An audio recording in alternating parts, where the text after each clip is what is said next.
C'est l'été, les livres, les bons livres qu'on aime travailler un peu pour approfondir une question. C'est vrai que celui-ci a retenu mon attention, le piège Daesh, pour essayer de comprendre un peu l'actualité qui est tout de même là tous les jours et qui nous interroge énormément.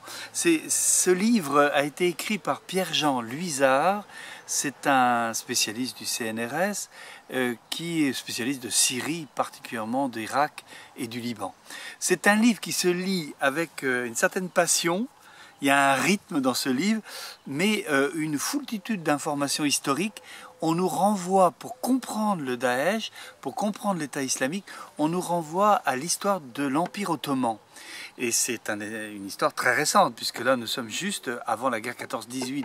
Et puis ensuite l'histoire des mandats français et anglais en Syrie, Liban et en Irak. Et donc pour comprendre cette sorte de surgissement du Daesh aujourd'hui, politiquement, qui paraît combler un vide énorme devant deux pays qui semblent se déstructurer, alors il l'analyse, il l'étudie, il interroge.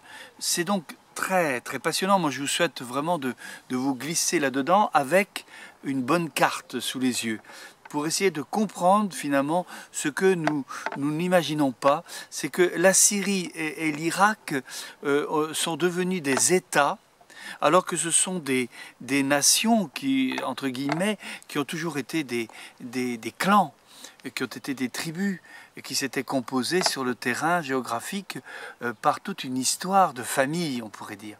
Donc, pour comprendre l'islam dans toutes ses nuances, sunnites, chiites, pour comprendre aussi l'histoire des minorités, ce livre, Le piège Daesh, est sans aucun doute un livre qui va vous aider. Peut-être une découverte.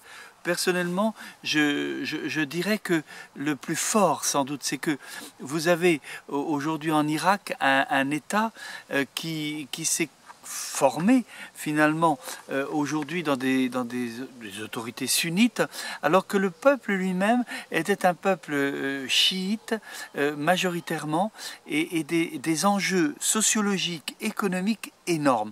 Quelquefois, on pense religieux, tensions religieuses. En fait, il y a toutes les raisons aussi de l'économie, de la sociologie et de l'histoire de ces familles. Donc un livre qui ouvre la compréhension de l'islam. C'est assez complexe, effectivement, mais c'est très passionnant, parce que là, vous partez dans une véritable aventure avec un atlas sous la main pour essayer de ne pas vous perdre.